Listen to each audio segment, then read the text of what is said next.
I'm Pete Wright. And I'm Andy Nelson. Welcome to The Next Reel. When the movie ends, our conversation begins. Wag the Dog is over. War is show business. That's why we're here. All right. Wag the Dog. Wag the Dog. Barry Levinson, 1997. Yeah. It's a different experience watching this after Bob Roberts, don't you think? Did you set me up for this kind of existential crisis in my movie watching? I don't think I did, but it was interesting. I thought so as well, because, you know, in Bob Roberts, we're really kind of following the politician around, and we're kind of seeing what he's doing. We're getting a sense of the kind of message he has. And there is scheming going on, but it's behind the scenes. We're not following that. We're following the politician and his sales pitch, and we're seeing all of that. Wag the Dog is interesting because this one kind of pulls the curtain back, and now we're following the machine behind the politician. Like, we're not even following like Alan Rickman. Like, right. We're following all the people that are way deeper than Alan Rickman, right? Yeah. Like, we're deep inside the machine. People we never would see in Bob Roberts. These are people who are working to protect not just their own jobs, but really their whole thing is to protect the candidate at any cost. And in this case, the president is running for re-election, and they're trying to ensure that the president wins that election. They've got 11 days, and they need to bump his numbers up and keep it high so that he wins the election. And they are, in this case, we find out that these people are willing to fake a war, even kill people in order to get the job done. And I think in both cases, we are seeing how the media latches on to these messages, right? How the media follows what the story is because it's juicy, it's interesting, you know, as we saw back in our last series, Platformed Lives with Nightcrawler, like that the bloody image of the person dying on the sidewalk, that sells, right? Mm-hmm. The politician having an affair with a little girl, that sells in Bob Roberts, even though, as the politician says, that's my granddaughter's friend. She's sitting in the back seat, but they purposefully cropped the photo to cut that out. Here, nobody is doing any investigative journalism to actually follow what's going on in Albania, going to Albania and talking to Albanians, going to the front. They're just buying into everything that is being told to them. And I think that's what we're seeing here with the machine now, and how that really operates and how frightening it can be. Yeah, it is. And I mean, I don't know. Talk about sort of first principles. Like the whole movie hinges on this human frailty, right? A very human instinct for protection. That the first instinct is not confession, it's not investigation, it's not resignation on the part of the president or anything else that might qualify as a feeble consequence to his actual behavior. The first instinct is to replace the truth, and everybody does it. Like, everybody says, yes, this is what we do. We take the real thing that actually happened and we replace it. We're going to stop talking about the real thing that happened. We're not going to investigate that further because we have to replace it. And that's, I mean, you know, you replace the president with, you know, an honest man, and you don't have a movie anymore. Right? Yeah. Like, right. There's nothing left. There's nothing left. The entire industry of damage control is a blight that is on parade in this movie. Yeah. Yeah. I mean, this, unlike the last film where Bob Roberts' team kind of creates this fake drama around his opponent and this girl sitting in the front seat of his car and creating a story out of it. In this particular case, we have the president who took not a Girl Scout, but something similar to a Girl Scout when they were on tour at the White House, took one of them into a room just by herself they were gone for like 3 minutes. And now she's come out and saying that I don't know. We never really hear about. We don't did even the president know. touch her? What happened? We don't know. But it's concerning enough, the fact that the president was alone with a young girl, and now people are talking about it. And now, exactly what you just said, that's the news, and this team is here to replace it. What is big enough a story that we can manufacture to cover up the fact that the president was with a young girl? Yes. It's disturbing. It's disturbing. And all the more disturbing today. I mean, it came out at an interesting time, right? Like, this movie came out right before everything broke with Clinton and Monica Lewinsky. Yeah. And then suddenly... It does read like Clinton saw this movie and was like, hey, I could do that. Like... Yeah. No, it's not good. It really isn't good. Yeah. And then, of course, right afterward, there's the bombing of the Al Shifa pharmaceutical factory in Sudan. So the media very much drew comparisons between what was going on in the Clinton camp and this particular film. And then, of course, they started bombing campaign of Iraq during his impeachment trial. And so it's just like this constant barrage of things that they were doing. And it was interesting. It came out at an interesting time. And then you look at today, and, we have the Epstein files has been a big story in the news, which, again, it's the exact same thing that went on with Clinton that goes on in this film and happened with not just the president, but many, many people. And then all of these other things keep being created as distractions, including now a war, right? Yeah, right. And I mean, so much of this is built on a foundation of, events like Watergate, where you just get the feeling that the perpetrators are like, what if we did this better? What if we did Watergate better? I'll bet we could actually protect the president to the point where he wouldn't have to resign. That's like, we have as much as we have a foundation of government by the people for the people, we also have a foundation of duplicity and secrets and damage control, and that, I think, is where this movie exists. So watching this movie was an interesting experience, because I didn't get the feeling like I had with Bob Roberts that it was predictive, right? It's observational, and it does illuminate the fact that things haven't really changed, right? It was very much a history will teach us nothing kind of experience. But I didn't find myself getting more depressed by where we are today. It was more like, okay, well, Barry Levinson and David Mamet, they called their shot, and it was an easy shot to call, because we were already living in an era where damage control was becoming a thing of great import, and we still live in that kind of an era. And so on that, I'll say it was refreshing. And I was able to pay more attention to the performances, and I really like the performances, right? De Niro and Heche and Hoffman are so much fun together to watch in this thing, that I was able to get a little bit lost in it, and I take that as a good sign. Yeah, I think that the performances are really what make this film. I do enjoy the dialogue.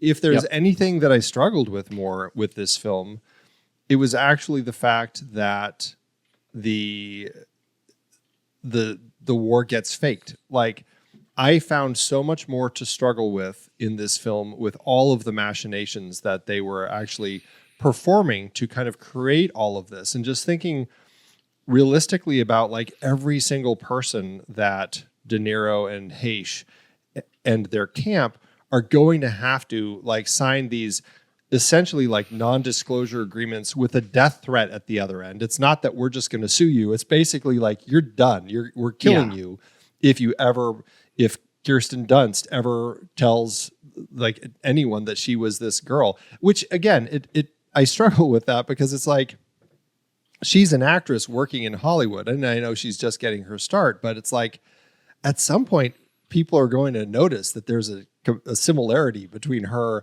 and this girl running through the bombed out streets in Albania with a kitten. Yeah, they're going to see her on a Kleenex ad next. Yeah. And it's going to be, or maybe Tostitos, right? Like, Exactly.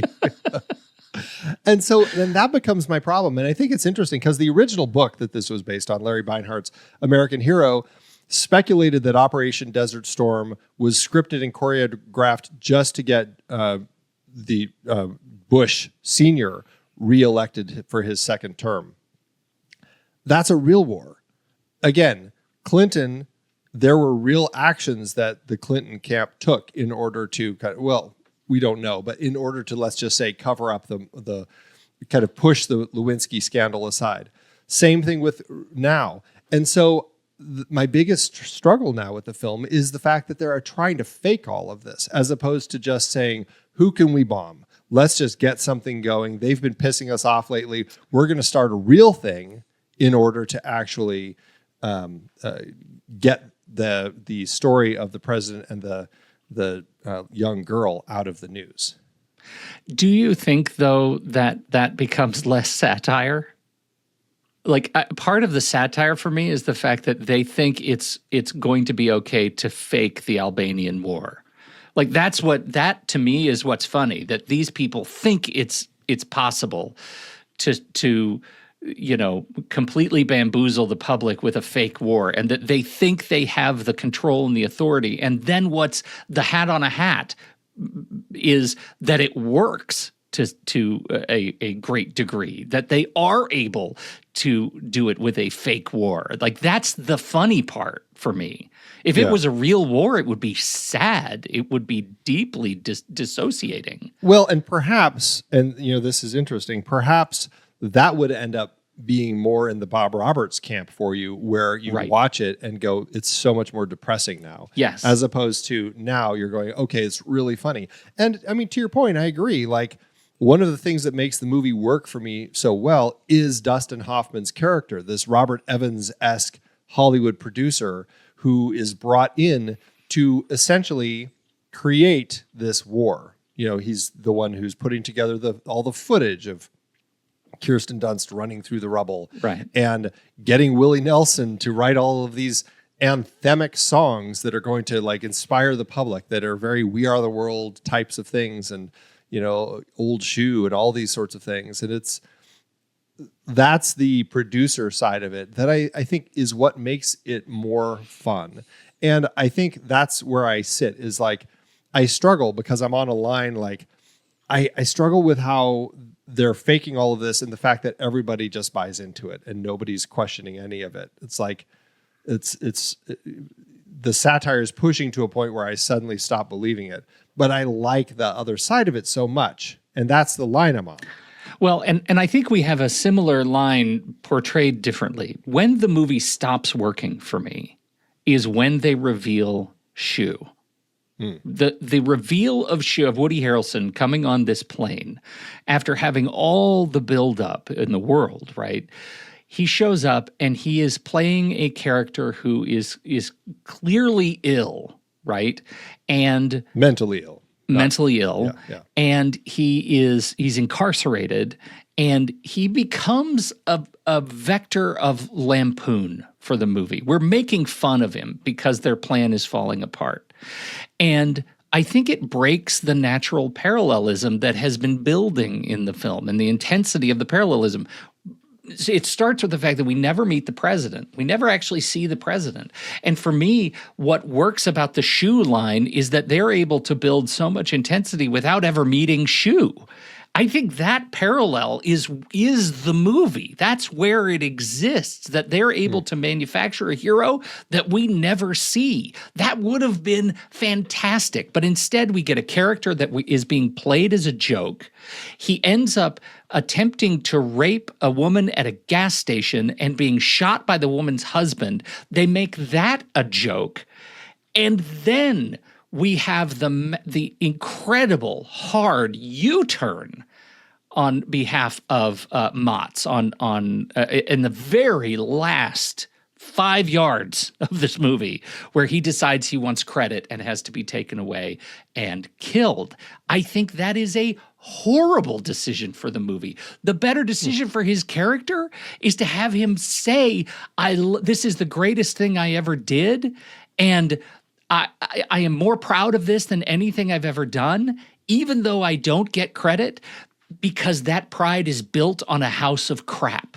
That's the satire. That's the joke, that he is proud of something that's so fake, and that he wants credit for it breaks that joke. It breaks his lunacy. And it makes me so sort of mad at the end of the movie that they take what was so good, and from the point we meet Woody Harrelson, they just crap it all over the runway. It's interesting. I like that Motss just goes forward with the decision, but I actually agree with your point quite a bit now that you voiced it. And I'm like, I think that you're right. And I think that is one of the elements that hurts the film. It's tricky, and it's a tricky line because there's a lot of rewriting that would have to be done. Like, I think it's genuinely hilarious. Like, I don't think he would have asked for credit had it not been the producers of those crappy commercials, who why change horses mid-race commercials that we've been seeing throughout the film that are terrible, and those producers who produce those commercials are essentially taking all the credit for the president's victory. Yeah. I think that's hilarious that they are doing that. I think that cracks me up that they're doing that. I can absolutely see why Motss is so infuriated that that's the thing that pushes him over the line. He's not going to let those terrible, C-level commercial producers take the victory for themselves. He wants that Oscar, essentially, right? Mm-hmm. And so I really like that, the way that plays in the film. To your point, though, I actually think your version of it makes a stronger film. It would have possibly needed to remove those two producers kind of taking the credit. But I do think that your point makes a lot of sense. I think going back to Motz's house at the end, and maybe there's an upgrade, like maybe there's a helicopter pad there now or something where he gets to be a real peacock about the fact that he knows and his team knows what he did, and it doesn't matter what those guys think because he made the substantive contribution, and instead he was erased, and that erased the joke. The joke. Here's a question for you. Based on how De Niro's character operates and how the government would operate, again, on such a massive scale of getting so many people involved, sound mixers, camera people, makeup people, costume people, production design. It's a full film production of all these people doing all of this work. Willie Nelson, all of these singers, everybody who are kind of putting all this together. Maybe you can buy into the fact that they don't know that it's all being faked. That side maybe you can buy into. But certainly like the production people who are involved in shooting the stuff with Kirsten Dunst. Do you think, in the scope of all of this, say, for example, that Motss at the end is like, yeah, I'm going to stay quiet. This, kind of to your point, and then ended up dead anyway. We still had that final scene where he ended up dead, letting us know that De Niro's character was not going to let anybody actually off. And they probably, there's probably a story about some young actress who also is, found dead in a ditch after a car crash. And do you think that would that have played better for you? I don't think so. I don't think so. You like them all alive. I like them all alive. I like them all alive because I think the sort of lesson of the movie for me is that all of this fraud is that the worst people are taking credit and pride from all of this crazy fraud. And that's the funny part. That's the craze. That's the satire of it. Anything else becomes too self-aware. And the one thing that I felt like this movie had a huge opportunity to address, even with a couple of lines of dialogue, it just seems like a massive miss, is the fact that there will always be people spreading rumors. There will always be an editor who, cut together this Albanian footage who says, yeah, that was faked. Somebody's going to believe it. And then there's going to be somebody who says, yeah, just like they faked the moon landing. Right? Yeah, like right.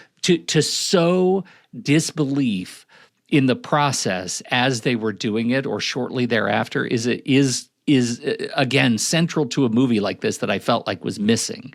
Well, especially because they built it in, right? Like they actually have him talking about how, like, that's how he fuels these ideas. He's like, yeah, I don't know anything about the B-3 bomber. What B-3 exactly. bomber? Like, exactly. Like that's exactly the whole thing that he keeps doing over and over again. And that's the sort of thing that you're talking about. Like that's the setup like to the does, joke. Like saying, oh, that was me. It's like, these people, like these actors so just want to be everywhere. Yeah. Exactly. So was the moon landing. Like we need the punchline is the public somehow believing it. The public is the punchline of the joke, and we never get that reversal, which feels like a miss. It's less of a miss than the entire third act of the movie, which falls apart for me. Which falls apart, yeah. Oh my goodness! All right, we're going to take a quick break, but first, you can find the show on YouTube, and you can join us live when we record. We will even take your questions in the post-show chit chat, and members get the full post-show conversation and always know what to listen to next. Subscribe to the next reel on YouTube. The link to this episode is in the show notes. We'll be right back. Okay. The cast, we've talked about, obviously, De Niro and Hoffman. They're fantastic. I think they're fantastic. They actually work very, very well for me.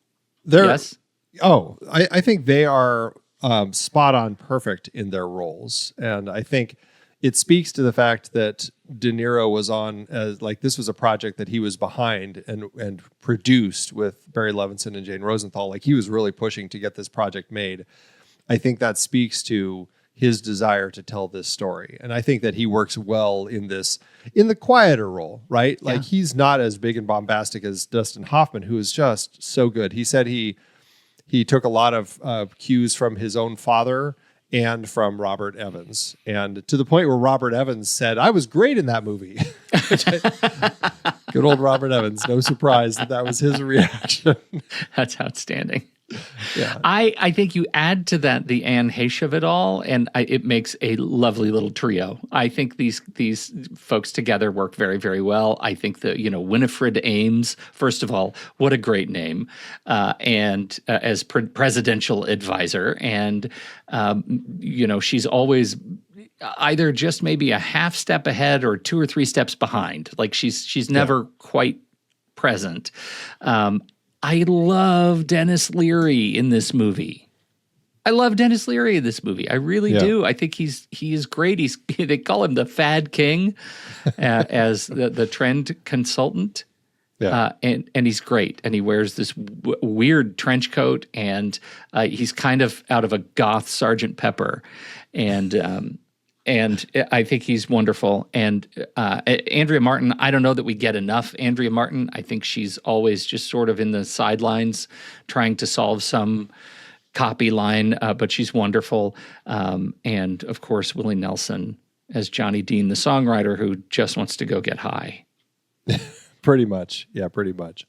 And you know what I really enjoyed? Just going back to the original trio real quick of Hoffman, De Niro, and Heche, they, I think, really play on the David Mamet dialogue well. Like, I think there are points where there's some great overlapping dialogue between the three of them, and they really get into that flow, which can be hard as an actor or just a person, because we've talked about a lot of David Mamet on the show, and there are some actors who really seem to click with it, and some actors who seem to kind of struggle with the way that Mamet's lines flow and everything. And I think those three worked really well.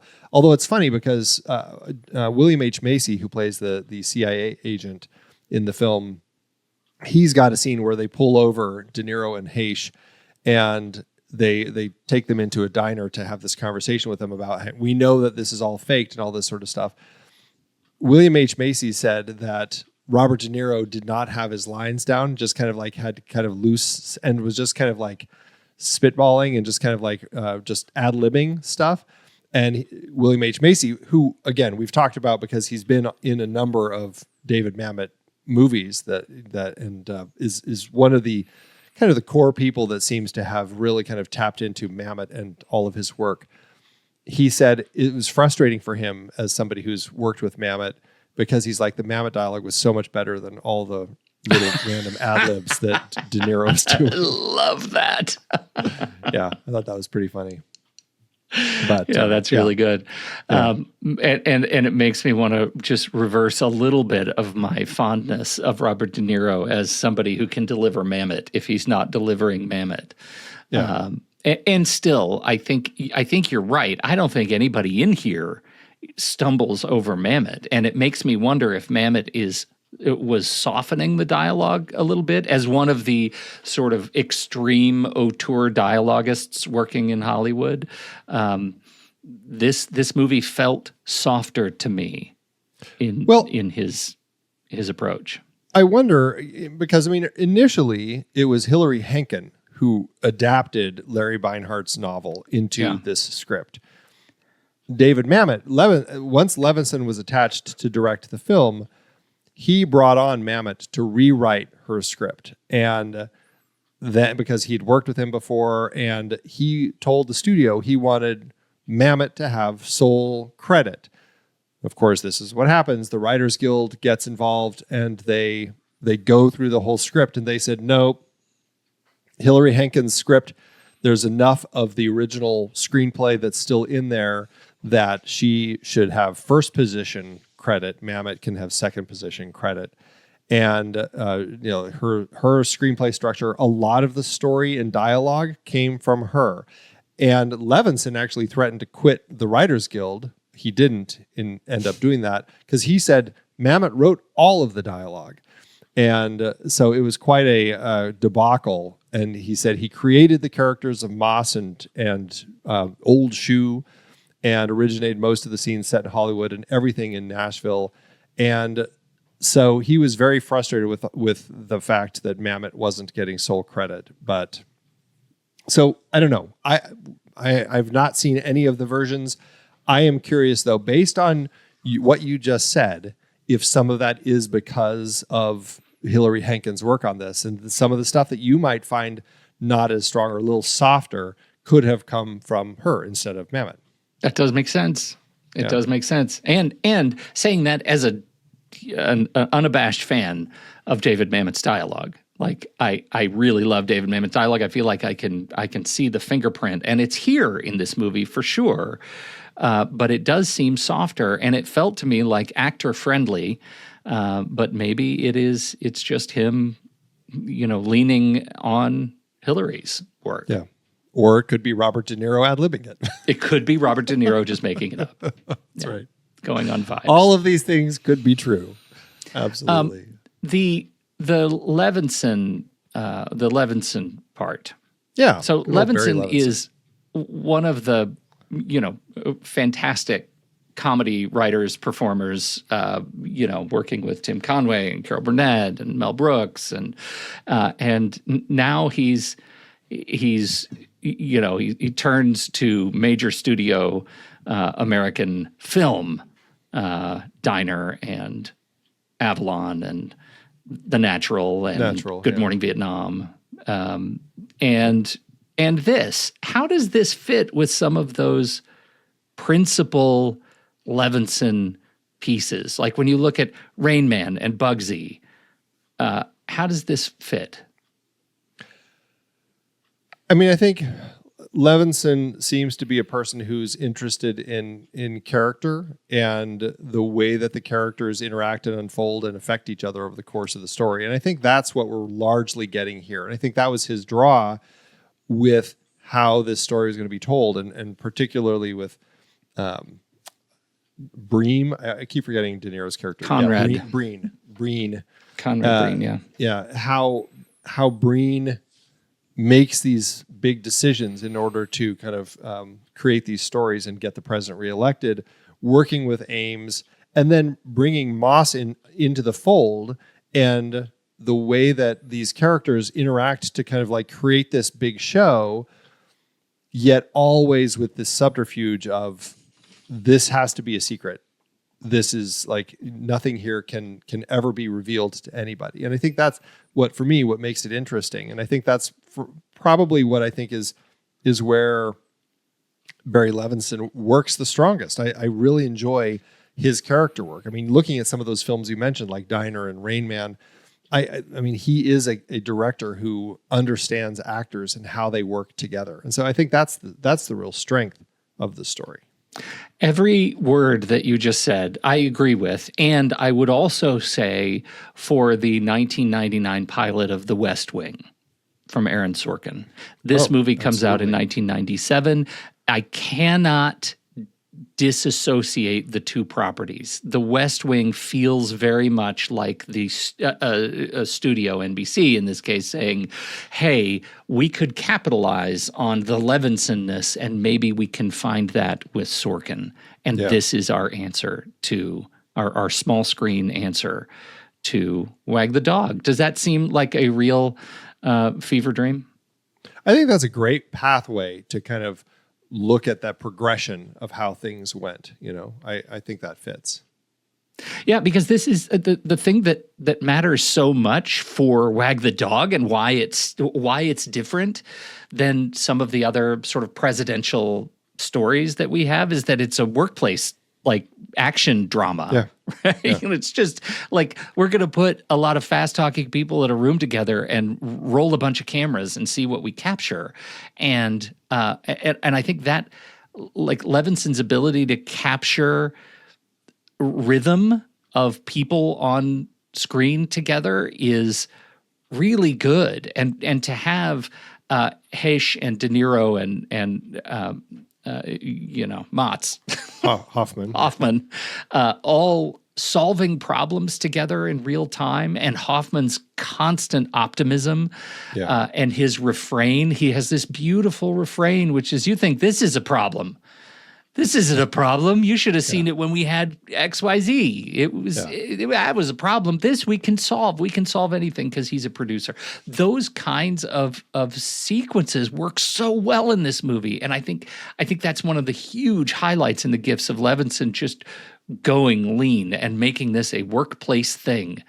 And we're going to see how normal people go to work. And yes, they're going to have to hang up their ethical backpacks at the door because they've already made the decision that the job means sacrificing that. That's okay. Right. Now let's have them solve problems. Yeah. I love it. That part I love. Yeah. What's funny is Barry Levinson was making Sphere with Dustin Hoffman, and there was a break that they needed midway through. And this is the film that they decided to get done in that break. just like Robert Zemeckis when he was shooting Castaway, and he had the period of time where he's like, okay, now Tom, you need to go lose a whole bunch of weight. We're going to come back and film the rest of the movie once you're done. And he goes and shoots What Lies Beneath. And so I love these stories of these directors who are just like, okay, you know what, let's get another project done. So they shot this in 29 days. They like busted it out and made it happen. But it was interesting because like Levinson isn't somebody who I normally think of with like some snap zooms, and the camera work was a little looser in this. And I was like, it's not exactly like docu style, but there was a vibe to it that definitely had a different feel from kind of what I typically picture as Levinson. You know, it just like, it was kind of a little looser and little I don't know, edgy. Not really edgy, but there was a tone to it, you know. Yeah, well, and that's why I go back to West Wing, because so much of what the West Wing's visual vernacular, visual language is exactly this. It is not Levinson. It's almost like Sorkin saw this show or this movie and was like, wait, why is he speaking my natural language? I do this. This is what I know how to do, and took it to TV. I just, because you brought up Sphere, I have to say, if you haven't listened to Make Me a Nerd, the episode just came out a week or two ago. Keenan Diaz from Devil's Details, Every Minute of Everything All at Once, and Sitting in the Dark with me and the others on True Story Network, joined Mandy Kaplan for I think a visceral defense of Sphere. Wow. On Make Me a Nerd. It is a fascinating journey with somebody who likes that property a lot. And I need it out film, there. Not the book, or Well, both. Celebrating both. Okay. And recognizes the shortcomings of the film, but is a vocal defense of the property. And I bring that up because it might be interesting to somebody who listens to this particular show. It's fun. Anybody. Yeah, Let me tell you, if you've never seen Sphere, doesn't matter. Go listen. You'll enjoy this conversation you don't better. Need to watch the movie. In fact, just don't watch the movie. Oh my gosh. Yeah. Yep. Dustin Hoffman has worked with Barry Levinson how many times off the top of your head? Do you know? 4. Can you name the projects? No. I've got 2. Rain Man, right? Rain Man, yeah. And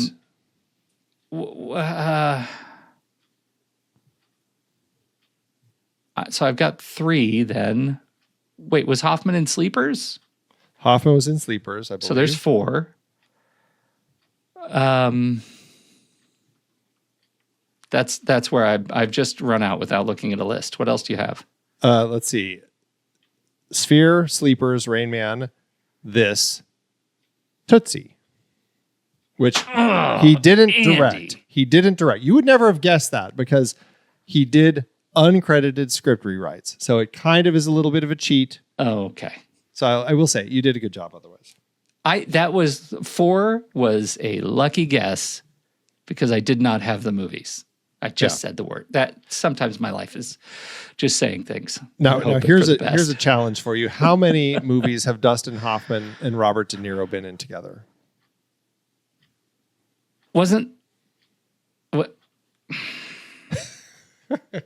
This seems like such a trick question. It's not. It really isn't. How many? I don't want to break my one answer streak. Okay, I'm going to tell you, but then you're going to have to see if you can guess the movies. Okay. 4. Seriously? 4 movies together. Potentially 5 with an upcoming film. I'm not exactly sure if Dustin Hoffman's in it, but okay. So there's this one. Yeah. You've already mentioned another one that Barry Levinson also directed. Sleepers? Yeah, Robert De Niro also is in Sleepers. Of course. Okay. I'll give you a clue. All right. It's about meeting other family members. It's a Fockers. It is. Meet the Fockers and Little Fockers. And that's why I said, 2. like, there's a new movie coming out. I don't know if Dustin Hoffman is going to end up being in that one. I don't think he was in the trailer. Robert De Niro is, but so anyway, those are the 4 movies that that they've been in together. Wow. Yeah. I wasn't tracking. That's a tricky one to have remembered all of those, you know? Yeah. Okay. But to that end, Pete, you're not on IMDb, are you? Because I was going to do the IMDb game with you. No, I'm not on IMDb. Okay. Dustin Hoffman. What are the 4 that IMDb says Dustin Hoffman is known for? Yeah. Is it Sphere? Is what that would be awesome if Sphere was actually in there. Can you even imagine? That is my favorite thing. Oh man. Okay, so we have to think. We've already. You mentioned Tootsie. I'm going to give Tootsie. Okay. We mentioned Rain Man, but with regard to Levinson, I'm going to say Rain Man. So there are 2 for sure. Okay. I'm going to say this Wag the Dog is not one of them. Okay.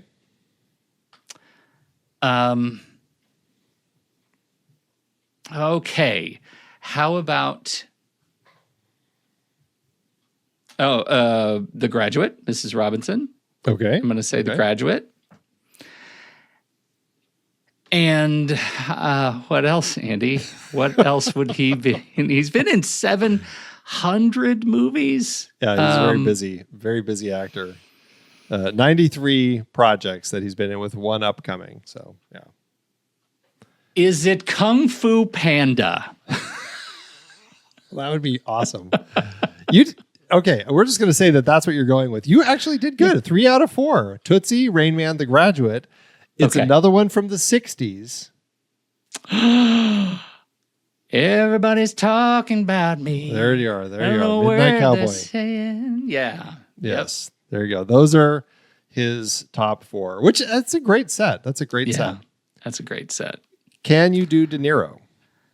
Oh, God, man. De Niro. 123 projects for upcoming. 123. Yeah.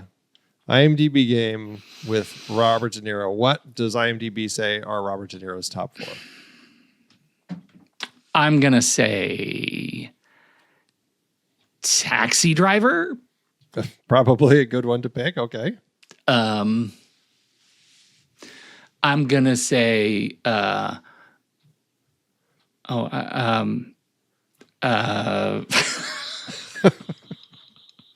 he's done so many movies that I could think of just a couple of them right now. Do you want me to give you any decades? Would that help? Sure. Decades are good. Okay. 70s, 80s, 90s, and 2010s. 2010s? 2010s, yeah. And I'll tell you, it's not a Meet the Fockers movie. Is it the CG old man De Niro kicking a guy? Yes. All 4 of them are Martin Scorsese films. Oh. It's The Irishman, it's Taxi Driver, and then Irishman, you're Taxi Driver. 80s and 90s. What does that leave? 80s. When was Raging Bull the 70s? 1980. Or 80s? Was that so? I'm going to say Raging Bull. And 90s, I'm kind of a blank. Can I have one more clue? It's a remake. And he's the villain. It's a remake. Yeah. Oh, he's the villain. Oh, Cape Fear. There you go. That's on now as being remade with Javier. The re-remake. Yeah, exactly. remake. Yeah. So there it is. One. That's Robert De Niro. Cape Fear, Raging Bull, Taxi Driver, and The Irishman. Okay, now then hold on. Don't you do anything. Okay. Because you're going to do Anne Heche. Oh, good God. Okay. Yeah. Yeah. Jeez, I don't know if I know 4 Anne Heche projects. Oh. All right. Go for it. Okay. Well, I'm going to say I just don't think she's been in as many projects, any prominent projects. So I'm going to actually say Wag the Dog is one of them. Let me just tell you this. She's got 92 previous credits with one upcoming. Oh my goodness. This is the bit of trivia. Do you want one more clue? A date clue? Sure. They're all from the 90s. Okay. So I'm going to say Wag the Dog, 6 Days, 7 Nights, Volcano. Was it Volcano or was it? No, she was in Volcano. And, oh, wow. I think I've run out of Anne Heche knowledge. I can't think of a single other one Anne more Heche clue. film. They're all released within 2 years. Well, okay, that still isn't helping me. Give me a. Did I? Do I have any of them? You're doing very well. Okay, so give me a clue for my fourth one. Oh God. I will say that the last one is co-stars Bruno Kirby.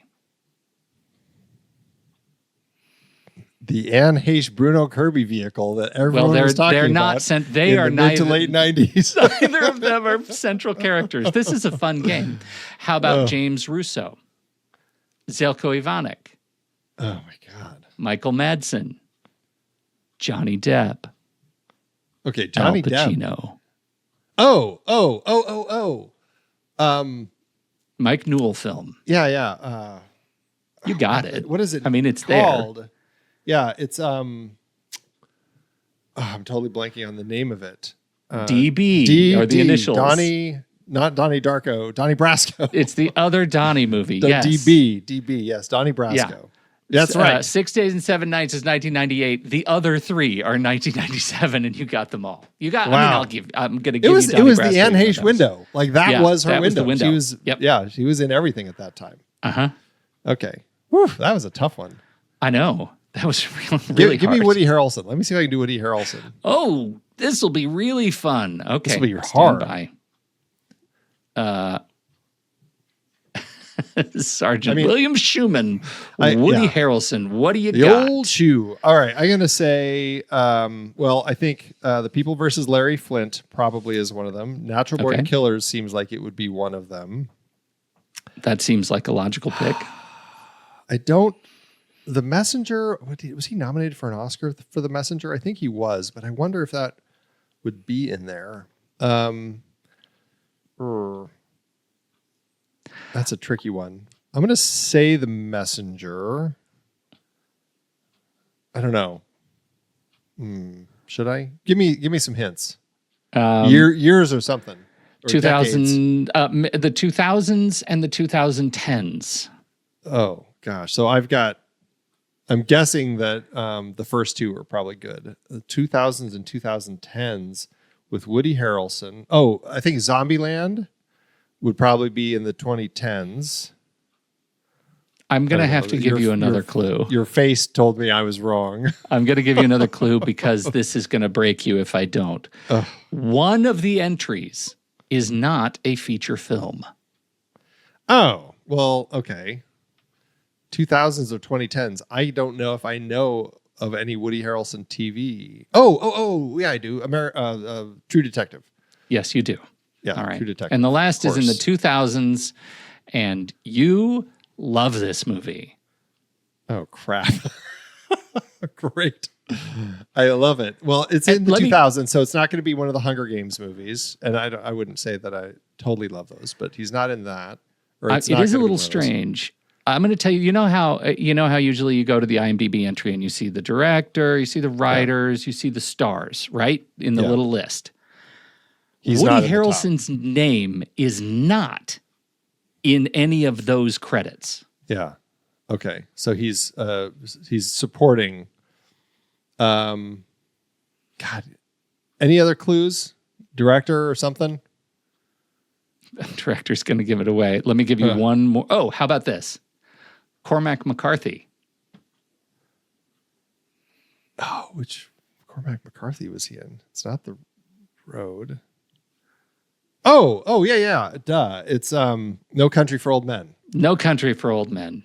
Yep. Yeah. Wow. Yeah. So you got the first two you got out of the gate. People versus Larry Flint and Natural Born Killers. But yeah, True Detective was a good season. I wasn't thinking TV. That would have made total sense. I should have been thinking of that one because I wouldn't be surprised if that's in McConaughey's top 4 also. So yeah, I probably.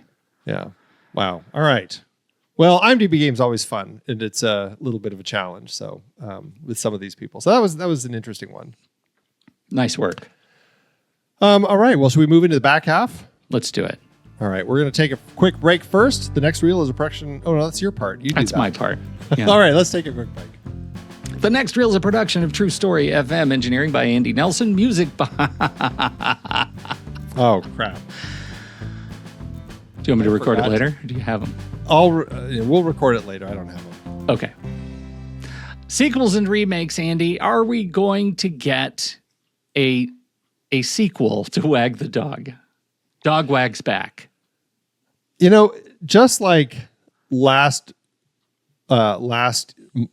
week's episode with Bob Roberts, like I would love Tim Robbins to do a Bob Roberts Today story. I think that would be a really interesting remake. Yeah. Interestingly, for this one, Barry Levinson, Robert De Niro, and Tom Fontana started developing a TV series for this as of 2017.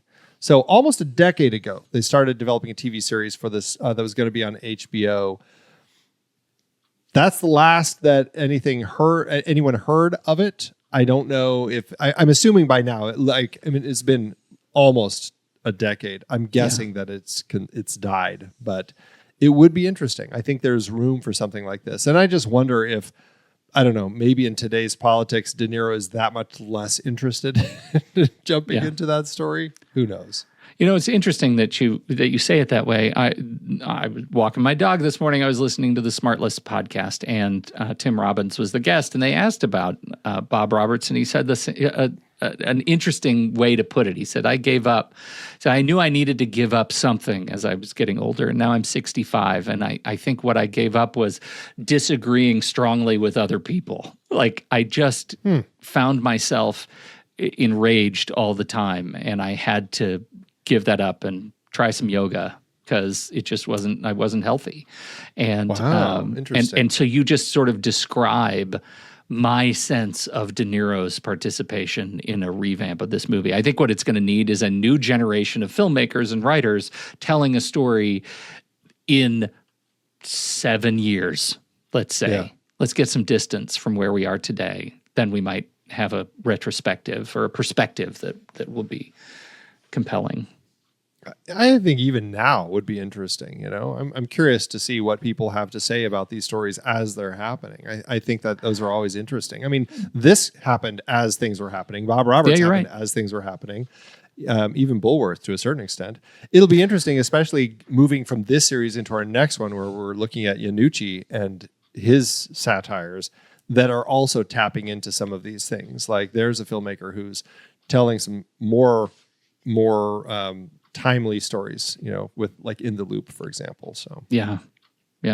And I really like the idea of approaching it as a limited series. Like, I can really imagine giving this movie 11 days of narrative time, 10 hours or 8 hours to play out. I think this would be something I think we could invest in as an entertainment property. Do you think perhaps we've seen too many stories that are similar now of like the duplicitous machine working behind a politician that are just like doing what they need to get the job done, killing people as needed, faking stories as needed? Have we seen too much of that? You've forgotten, I already rewrote the ending where we didn't kill anybody.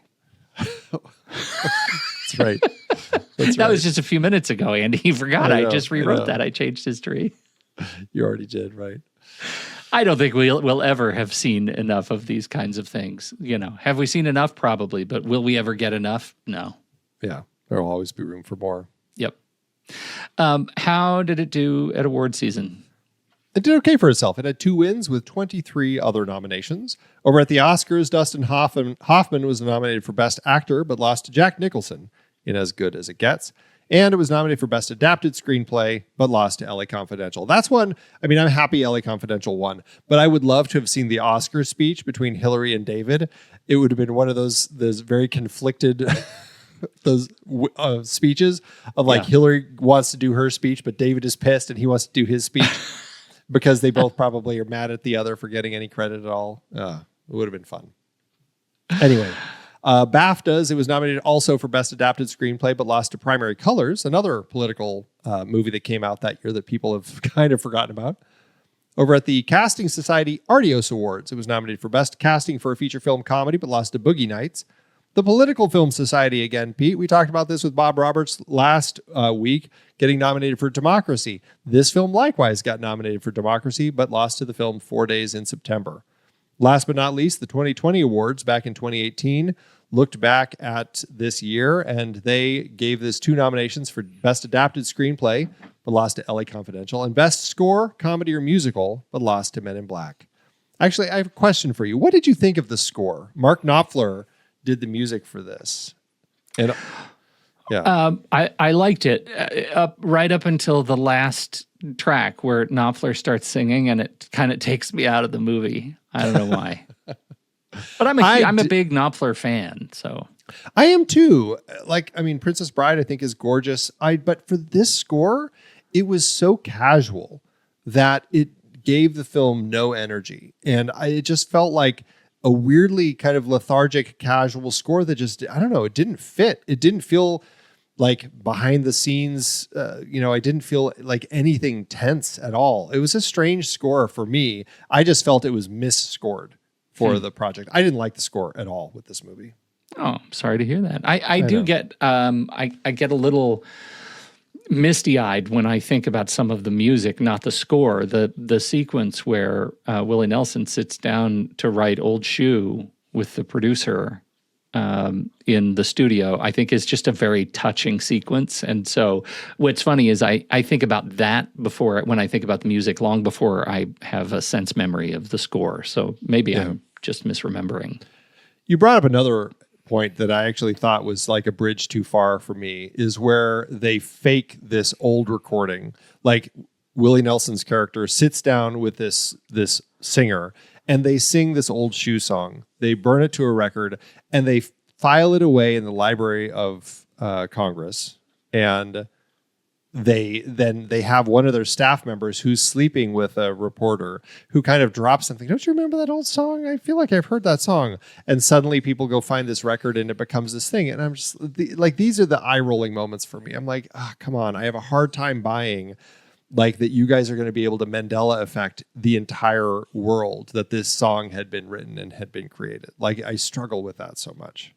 So. That's so funny. I see it. I see that point. But I also go back to my tired old refrain that feels like the satire. That's the joke, that people can allow themselves to be so easily bamboozled. Yeah. Yeah. It worked for me better the first time. I had a harder time with it this time. So. Okay. How did it do at the box office? Well, for his political satire, Levinson had a budget of $15 million or $29.5 million in today's dollars. After a limited one-screen premiere in Century City on December 17th, the movie opened Christmas Day, December 25th, 1997, still limited on an insanely stuffed holiday weekend. Listen to what opened that day. This is going from smallest to biggest. Ready? Mm-hmm. The Winter Guest, which I think might have been directed by Alan Rickman. Anyway, Kundun, Martin Scorsese's film. Mr. Magoo, everyone's favorite Leslie Nielsen film. Of course. The Postman, which we had fun talking a little bit about when we were talking about Waterworld. Yep. An American Werewolf in Paris. Wow. As Good as It Gets. Jackie Brown. Mouse Hunt. Tomorrow Never Dies. And here's the biggest one, Pete. Titanic. Holy crap. No. Yeah, almost all of these open on somewhere between 1,800 and 2,700 screens. It's like insane. Like movie theaters, man, those were the days when you had an opening like that with all of these big movies. So crazy. That's crazy. Anyway, this one eventually went wide in mid-January and jumped to number 5 at the box office and stayed in the top 10 for 5 weeks. All told, the movie did well, going on to earn $43 million domestically and $21 million internationally for a total gross of $126.6 million in today's dollars. That lands the film with an adjusted profit per finished minute of $907,000, showing that in 1997, a movie like this could do well at the box office. I don't think that this movie could play in theaters these days and make that much money. I don't think it would go. I think it would go straight to Netflix or some Disney property. Yeah, that's where we are. Yeah. Yeah, well, it's interesting. And it's interesting, though, too. I haven't watched this movie since it came out. Yeah. This is it. And I haven't carried it with me as a movie that has been at all important to me. And I'll say, given that, I enjoyed it more than I expected. I laughed out loud more than I expected, and I was moved emotionally at the end when they whiffed the ending, because the movie became more important to me as a sort of an artifact of a period. It's better than I remembered, and worse, and that's maybe perfect. That's interesting. I think for me, I ended up enjoying so much the characters, the dialogue, like the way that all of that worked across the film. I struggled so much more with the plot mechanics of all of the faking, which, to your point, you're saying is the satire. And I just wasn't clicking with the satire of it all. And I just wanted to find a different way to make it work. But man, do I love these characters. I have so much fun with Hoffman and De Niro on screen together, and Heche. That trio, I think, worked really well. So, yeah, me too. All right, well, that is it for our conversation about Wag the Dog. Next up, we are wrapping up our Smoke and Mirrors series with Warren Beatty's Bulworth, about a politician who decides he's done with it all. He's going to hire a hitman to kill him. And then he realizes, you know what? I want to start telling the truth. It's going to be a really interesting one to wrap this series up. All right, let's do our ratings. Letterboxd.com/thenextreel. That's where you can find the HQ page for all the films that we watch across the Next Reel family of film podcasts. What are you going to do for this one, Andy? This one, I think when I walked into this, my memory probably would have said it was a 3-star film. And I think now or a 4-star film. I think now I'm sitting at 3 stars. I think I enjoyed it, but I think it stumbled more than I remembered. But I love the characters. I struggle with the story. That's where I sit. That is exactly how I was going to put it. I walked in, even halfway through the movie, I was like, this is a solid 4-star and a heart movie. And then the stars fell. Woody Harrelson smiled and asked for a beer, and the stars fell. Yeah. So there we are. Still, it's a movie I enjoyed my time with. Well, and I absolutely still recommend it to people, especially today. I think it's an interesting film to look at through today's eyes and through the perspective of our modern political machine, just so you can get a sense as to I think that there is still something to be said with how the machine is depicted as running in this film. That, it makes it not feel comforting to watch, because it does make you think about what sort of machinations are actually going on behind the scenes today. Yeah. So, yeah. Well, that averages out to 3 stars and a heart. You can find the show on Letterboxd at The Next Reel. You can find me there at Soda Creek Film, and Pete at Pete Wright. So what did you think about Wag the Dog? We would love to hear your thoughts. Hop into the Show Talk channel over in our Discord community, where we will be talking about the movie this week. When the movie ends, our conversation begins.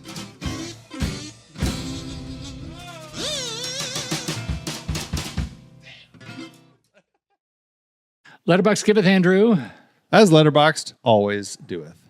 What do you got? You got a long or a short? Is it funny short. Or is it serious? Short and funny. Okay, mine's a little bit longer. I'm going to go first. Okay. I'm going to give you the punchline. All right, this one's a 3.5 star from Jamel Bowie. Watch this for the podcast. Hey. Anything that starts that way. Somehow this movie is both incredibly cynical. The American people fall easily for a manufactured war against an otherwise anonymous country. Sounds familiar. And not cynical enough. The precipitating incident, after all, is that the president was caught in a sexual tryst with a young woman. This, the film tells us, will derail his bid for re-election if his team can't successfully distract the press.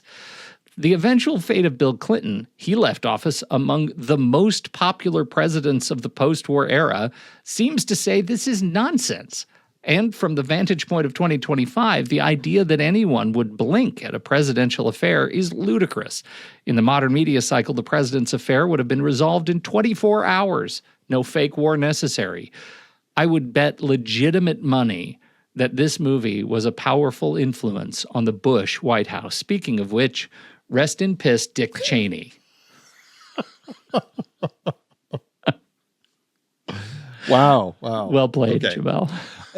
But I think that really is interesting. The fact that Jamal calls it out as incredibly cynical and not cynical enough. I think that speaks to a lot of the points that we brought up. Yes, I do too. Yeah. Great one. That's a great one. All right, what do you got? I've got a 4 star and a heart by Danzel Vaughn, who says, absurd. My government would never go through this much trouble to lie to me, and no Hollywood producer is this insufferable or self-centered. 4 stars. Okay, I like that one a lot, but also look at the date that it came out. June 27th, 2021. Yeah. So how far after the lockdown in the middle of our government is lying to me about masks do you think we were when watching this movie? Context, I think, is fascinating. Right?